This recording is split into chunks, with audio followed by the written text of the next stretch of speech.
Masih bersama saya Adini dan kembali kami sampaikan berita Padang hari ini.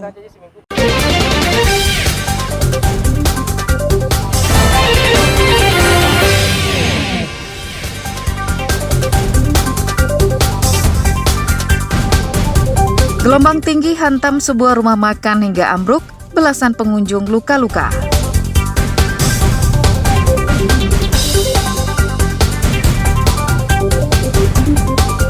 Mengaku Imam Mahdi, seorang warga negara asing, pengikut dan keluarganya ditangkap.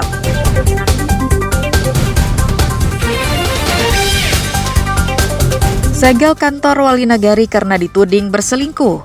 Hingga identitas mayat korban pembunuhan diketahui polisi, kami sampaikan dalam Padang Sepekan.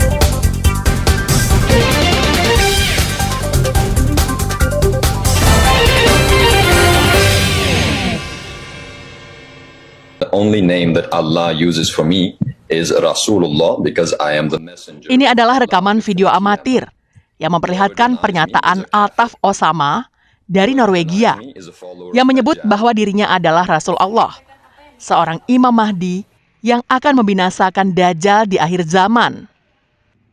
Para pengikutnya juga disumpah untuk mengakui bahwa Altaf adalah Imam Mahdi yang ditunggu-tunggu selama ini. Sontak kabar ini membuat resah masyarakat Pasaman Barat dalam sebulan terakhir.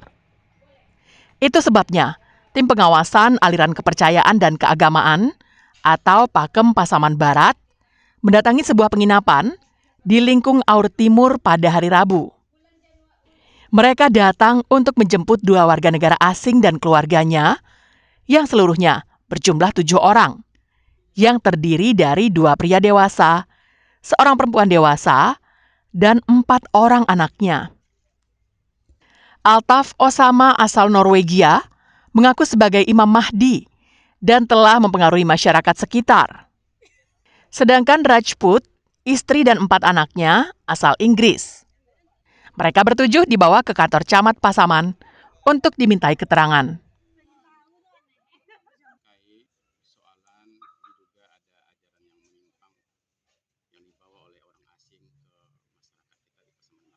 Setelah kami lihat dan kami tinjau, jawaban pembicaraan itu adalah adanya pengakuan-pengakuan firman bisikan-bisikan dengan hati atau kolbunya, mengakui melalui mimpi, mengakui Imam Mahdi, kemudian diperkuat dengan mubahalah atau bersumpah dengan orang-orang yang berbeda argumentasi dengan dia. Maka kita menyimpulkan bersama supaya diamankan, dibina, diarahkan, supaya nanti kembali ke jalan yang benar. Sementara begitu pendapat kita. Umumnya Pasaman Barat merasa ada kejanggalan dan tidak sesuai dengan akidah yang sudah ada selama ini. Kami takutkan itu terjadi konflik antara masyarakat kita dengan pihak pendatang, termasuk yang menyediakan tempat di sini.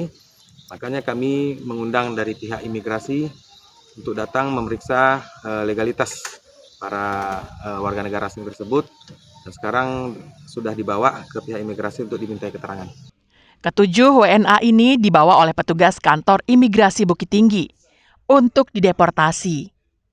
Safatul Ulum melaporkan dari Pasaman Barat.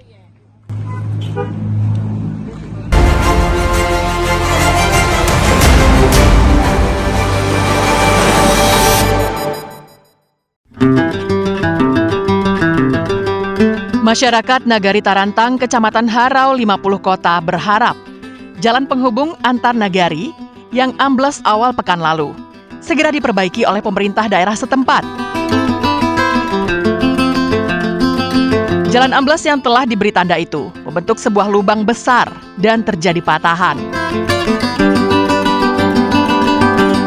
Seluruh badan jalan yang ambles masuk ke dalam aliran sungai, sehingga tidak bisa dilalui oleh kendaraan jenis apapun. Jalan penghubung kedua nagari itu tidak hanya sebagai akses masyarakat sekitar, namun juga sebagai jalan alternatif oleh masyarakat dan wisatawan ke salah satu objek wisata di Lembah Harau.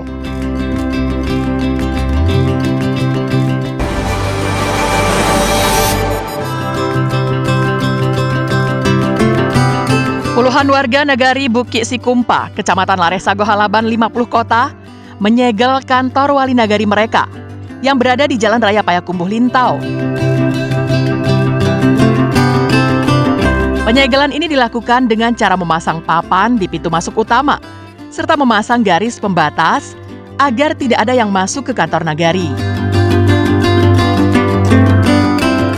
Aksi penyegelan dilakukan puluhan warga Nagari Bukit Sikumpa karena kecewa terhadap wali nagari mereka yang diduga berselingkuh dengan istri orang. Beruntung aksi penyegelan ini tidak berujung perusakan. Polisi, tentara, dan pengurus kerapatan adat nagari yang datang ke lokasi meminta massa agar tidak berbuat anarkis. Meski kantornya disegel, namun pelayanan kepada masyarakat tetap berjalan seperti biasa. Penyegelan kantor wali nagari akan terus dilakukan hingga wali nagari Bukit Sikumpa bertemu dengan warga dan menjelaskan persoalan yang dituduhkan kepadanya.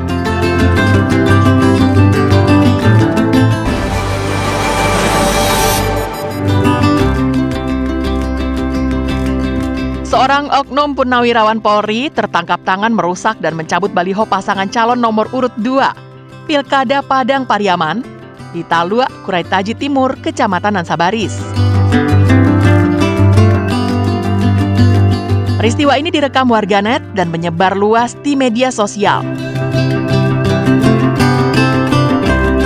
Akibat perusakan itu, tim kuasa hukum nomor urut 2 melaporkan perbuatan pelaku ke Bawaslu Kecamatan Nansabaris dan ke Polsek setempat. Dalam laporannya, ada 6 alat peraga kampanye yang terletak di lokasi yang berbeda, yang dirusak orang tak dikenal. Selain itu, kuasa hukum juga melaporkan adanya keterlibatan oknum wali nagari yang melarang pegawainya memilih pasangan dengan nomor urut tertentu saat pilkada mendatang. Tim kuasa hukum meminta agar Bawaslu memproses pelanggaran itu dengan segera dan memasukkannya dalam kategori pelanggaran pidana pemilu. Menurut Ketua Bawaslu Kecamatan Nansabaris, karena pelanggaran ini ada unsur pidananya, maka yang menanganinya adalah Bawaslu Padang Pariaman.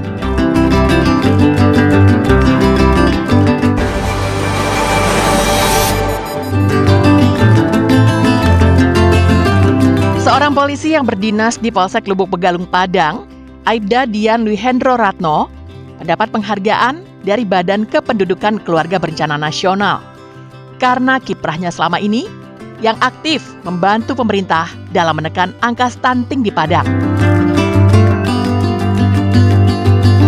Cara yang dilakukannya juga sungguh luar biasa, yaitu menyisihkan sebagian gajinya untuk dibelikan makanan dan minuman bergizi yang dibagikan kepada keluarga kurang mampu.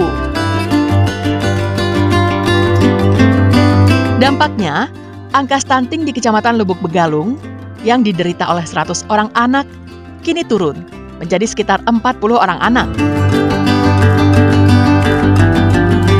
Artinya, ada pengurangan hingga 60%. Menurut Kepala Perwakilan BKKBN Sumatera Barat, penghargaan ini merupakan yang pertama kali diberikan kepada polisi di Sumatera Barat. Diharapkan, setelah pemberian penghargaan ini, akan muncul polisi-polisi lainnya yang bahu-membahu dengan pemerintah di wilayah masing-masing untuk membantu menekan angka stunting.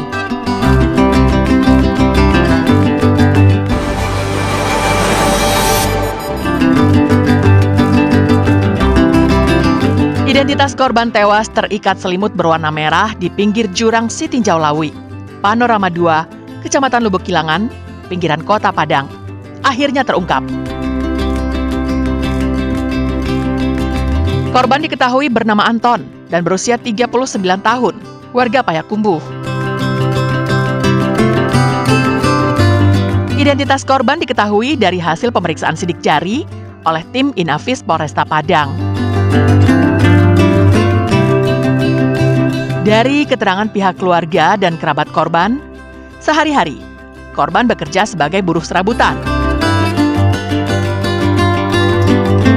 Terakhir kali pergi dari rumah pada hari Jumat pekan lalu, usai dijemput oleh temannya dengan sepeda motor.